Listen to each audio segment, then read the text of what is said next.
So Marion, we're just here in a famous landmark, the Coracle Maker's Shed. Yeah. And you're involved in it's refurb, it's reconstruction, Yeah, we've had money from National Lottery and Arts Council England and Telford and Wrekin Council.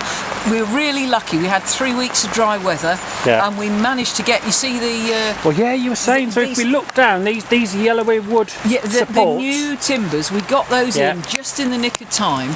They replaced the old timber supports, which were going rotten, which had woodworm.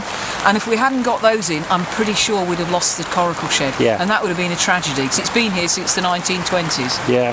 So you've come down today just to kind of have a little look. I live in the gorge, and I keep an eye on it just to see how high the water level is rising.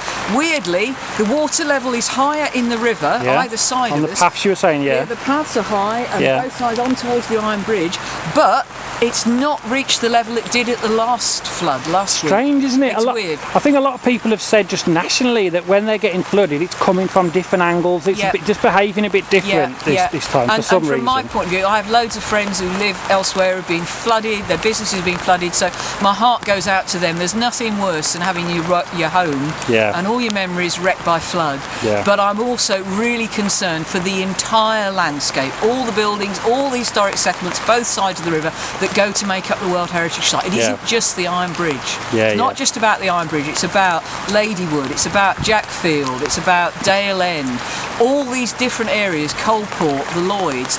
The entire gorge is the World Heritage Site, and the entire gorge is threatened by flooding.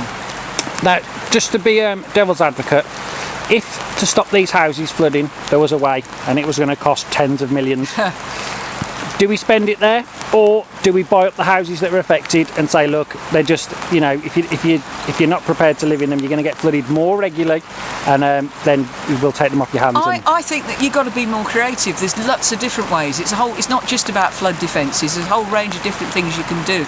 Don't build on floodplains for a start. Don't spread the problem downriver to Bridgenorth and Alverley and all these other places. And then look at how you use the land, how you let them. I live at the top of Coalbrookdale, and up there the ground is saturated. That's why we had the problem last week with Dale End flooding. It was nothing to do with the river. That was rain, saturated ground.